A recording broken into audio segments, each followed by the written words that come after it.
Bonjour, je m'appelle Luc Lachaise, je suis oboïste, donc je joue du hautbois, et mon métier se passe en deux disciplines principales. La première, l'enseignement, donc j'enseigne le hautbois au Conservatoire rayonnement régional d'Annecy, et je suis également musicien d'orchestre à l'Orchestre des Pays de Savoie.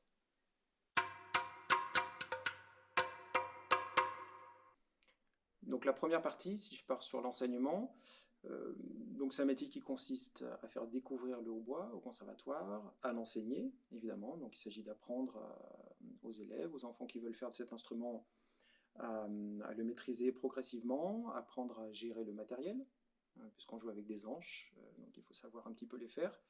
Et tout ça dans l'idée de former progressivement des musiciens qui soient autonomes, et qui soient en mesure de choisir, à la fin de leurs études au Conservatoire d'Annecy, quel va être le choix de leur pratique, que ce soit continuer sur un parcours professionnel, que ce soit s'intégrer dans un orchestre amateur, ou de la musique de chambre.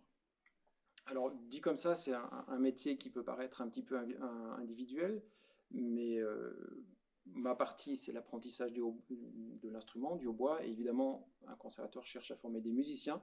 Donc tout ça, ça se passe en lien avec mes collègues, que ce soit les professeurs de formation musicale, les professeurs de pratique collective, ou les professeurs d'histoire de la musique, d'analyse, voilà, qui forment un tout autour de chaque élève. Donc c'est un métier de pédagogie. Donc pour aller vers ce métier-là, bien sûr, il faut aimer la pédagogie, il faut aimer transmettre un petit peu son savoir, aimer coacher les élèves, évidemment s'adapter à la personnalité et au rythme de chacun, et puis évidemment avoir une connaissance du répertoire pédagogique de l'instrument, et puis plus largement du répertoire donc, du hautbois. Voilà, la deuxième partie de mon métier, donc c'est l'Orchestre des Pays de Savoie. Donc là, mon rôle est d'être musicien d'orchestre. Je suis second au bois. Donc ma fonction, elle est de jouer la partie de second au bois des partitions qui nous sont proposées par notre directeur musical. Donc là aussi, c'est une posture un petit peu, on va dire, individuelle, puisque je suis seul à jouer ma partie donc, de second bois. Mais tout ça se met au service d'un projet collectif, hein, puisqu'il y a l'ensemble de mes collègues musiciens d'orchestre qui sont là, et qui se mettent au service donc, de cette programmation qui est décidée par notre directeur musical. Tout ça dans le but voilà, de se produire sur scène, de faire des concerts et des enregistrements. Pour moi, je trouve que c'est une grande chance de faire les deux. Alors j'ai cette chance-là parce que l'Orchestre des Pays de Savoie n'est pas un orchestre à temps complet, donc je peux associer l'enseignement et l'orchestre. Mais ce qui est intéressant, c'est que les deux, même en étant très différentes, les deux se complètent. Évidemment, on joue à l'orchestre pour jouer notre instrument, on apprend un instrument pour se produire, pour jouer, mais en même temps, c'est très enrichissant par les rencontres qu'on peut faire, la connaissance du répertoire, la découverte du nouveau répertoire, la création de certains répertoires. Et du coup, toutes ces choses-là peuvent ensuite être amenées au niveau de la pédagogie, puisqu'évidemment, on forme des élèves pour se produire eux aussi au niveau des pratiques collectives, donc dans des orchestres ou de la musique de chambre. Donc les deux sont à la fois différentes, mais très complémentaires voilà, pour l'apprentissage des élèves.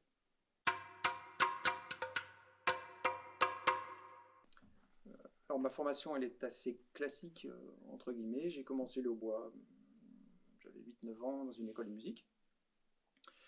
J'ai ensuite poursuivi mes études au conservatoire de région de Grenoble, puis au conservatoire de région de Paris, et enfin au CNSM de Paris, Conservatoire national supérieur de musique de Paris, voilà, duquel on sort suffisamment armé pour aller présenter des concours. Donc ensuite, que ce soit au niveau de l'enseignement ou que ce soit au niveau de l'orchestre, tout se passe au niveau de concours. Donc pour l'enseignement, ce sont des concours pédagogiques, le diplôme d'État, le diplôme de professeur d'enseignement artistique. Et puis pour l'orchestre des Pays de Savoie, c'est donc un concours d'orchestre. Il y a un appel à candidature qui est fait donc, pour un poste précis. Donc, pour mon cas, c'était le poste de second bois. Et là, donc, on nous demande de jouer un programme devant un jury en plusieurs tours, en général 3 tours. avec des épreuves de répertoire et puis des épreuves de traits d'orchestre, donc de passages importants et remarquables, on va dire, dans le répertoire d'orchestre, donc remarquables pour le hautbois évidemment, et que le meilleur gagne, voilà, comme dans ton concours. Voilà, et puis toutes ces études, je les ai aussi accompagnées de beaucoup de stages, parce que c'est important dans notre cursus de rencontrer du monde, de s'enrichir de beaucoup de discours, de façons de jouer. Donc les stages participent aussi à cet apprentissage, voilà, d'aller rencontrer d'autres enseignants qui nous tournent les choses d'une façon différente et qui permettent des fois de cibler un petit peu mieux certaines problématiques.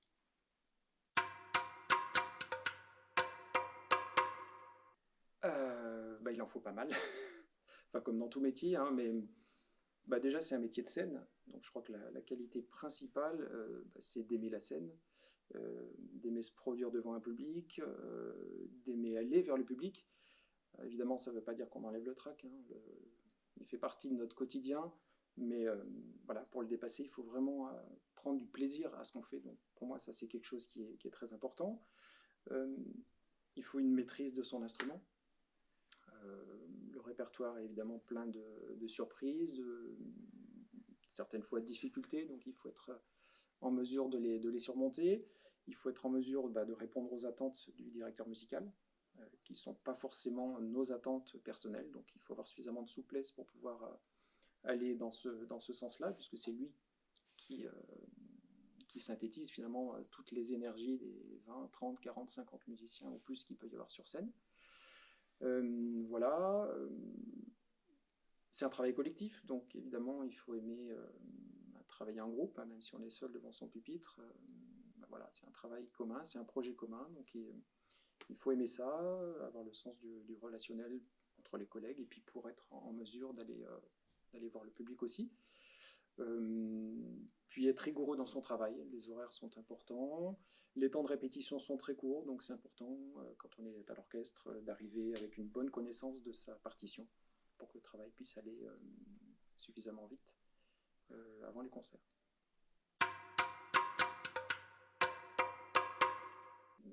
Alors là aussi, il y en a beaucoup, ça revient un petit peu peut-être aux qualités du musicien. Peut-être s'il y en a un à retenir, c'est d'être curieux.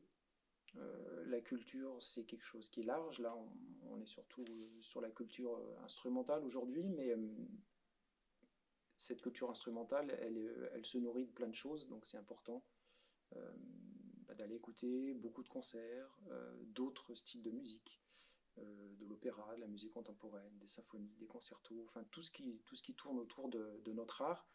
Et puis les autres arts aussi, que ce soit le théâtre, que ce soit la peinture, la sculpture, sont des terrains qui permettent de nourrir la création artistique, le jeu instrumental.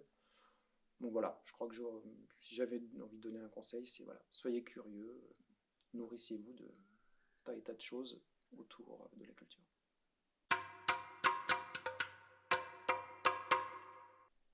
Et faites-vous plaisir. Voilà, c'est un métier de scène, on est là pour apporter du bonheur aux gens, et la meilleure façon de le faire, c'est de se faire plaisir en allant sur scène et en allant porter notre musique, où que ce soit.